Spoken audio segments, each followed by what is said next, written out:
It's a cold, rainy night in the city. The streets are slick with water, illuminated only by the occasional street lamp. Inside an old taxi, Mark, a grizzled cab driver in his late 40s, sighs as he adjusts his rearview mirror. His eyes are tired, but he's used to working late hours. Mark, mumbling to himself, "Just one more fare, then I'm done for the night."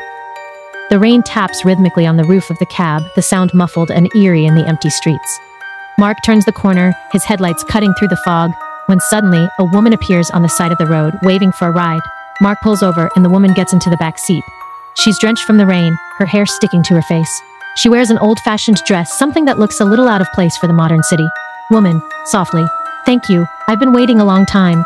Mark, nodding. "Where to?" She gives him an address on the other side of town, a place Mark knows well, though he hasn't driven there in years.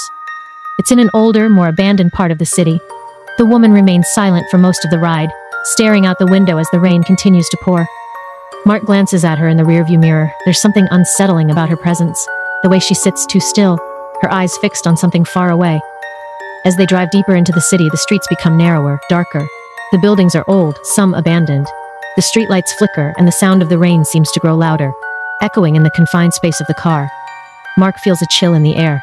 He tries to make small talk to ease the tension. "Mark, you, live around here?" Woman, whispering, "I used to."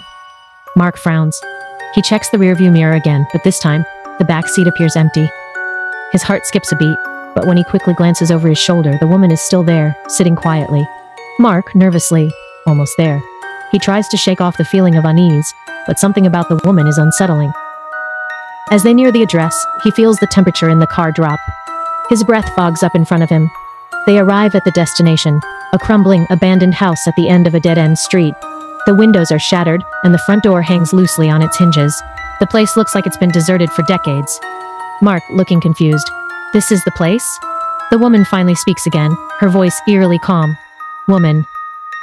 Yes, this is where it happened." Mark, shifting uncomfortably. "What happened?" She leans forward, and for the first time, Mark can see her face clearly. Her eyes are hollow, lifeless. Her skin is pale, almost translucent. His blood runs cold as he realizes she doesn't look alive at all. "Woman," whispering, "this is where I died."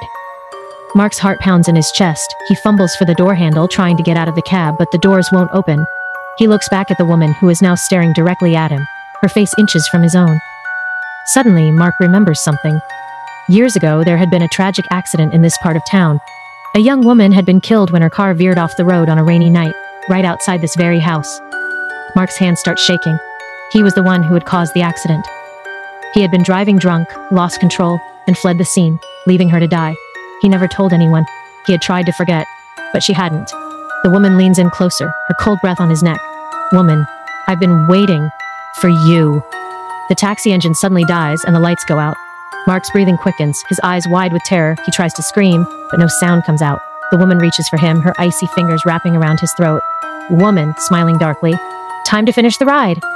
The camera fades to black as Mark's gasps for breath fill the air.